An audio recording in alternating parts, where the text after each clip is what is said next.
ونصلي على رسوله الكريم. أما بعد فأعوذ بالله من الشيطان الرجيم. بسم الله الرحمن الرحيم.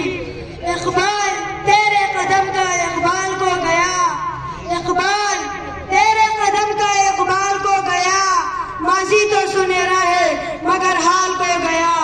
جناب صدر، محترم اساتذہ کرام اور میرے عزیز ساتھیوں، السلام علیکم ورحمۃ اللہ وبرکاتہ. جناب صدر، آج مجھے جس موضوع پر لفظ کشائی کا موقع دیا گیا ہے وہ ہے مصور پاکستان ڈاکٹر محمد علامہ اقبال. وہ اقبال جس نے پنجاب کی سرزمین کے شہر سیالکوٹ میں شیخ نور محمد کے گھر جنم لیا. جب رب کریم کسی قوم پر احسان کرتا ہے تو اسے اقبال جیسا مرد قلندر عطا کرتا ہے. ہزاروں سال نرگس اپنے بینوری پہ روتی ہے، ہزاروں سال نرگس اپنی بینوری پہ روتی ہے، بڑی مشکل سے ہوتا ہے چمن میں دیدہ اور پیدا. اقبال جیسا سی ہزاروں سال بعد پیدا ہوتا ہے. جناب صدر، اقبال صرف ایک شاعر نہ تھے بلکہ اچھا عاشق رسول تھے، وہ مبلغ اسلام تھے، وہ مخدر پاکستان تھے. ان سب کے ساتھ ساتھ اسلام کے سچے ہمدرد بھی تھے. قوادی ہم نے اسلام سے جو میراث پائی تھی، قوادی ہم نے اسلام سے جو میراث پائی تھی، سوریا سے زمین پر آسمان نے ہم کو دے مارا.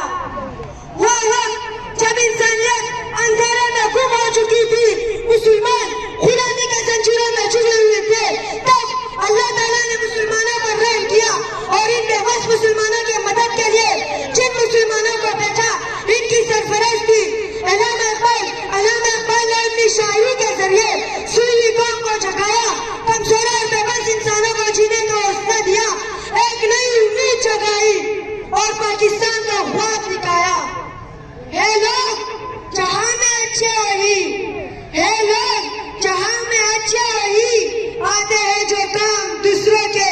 جناب صدر، اقبال نے یہ کام محمد علی جناح کے سپرد کیا جو شمع انہوں نے جلائے، اس کی روشنی خود کو نہ دے سکی لیکن ہمارے لیے ایک آزاد وطن حاصل کیا.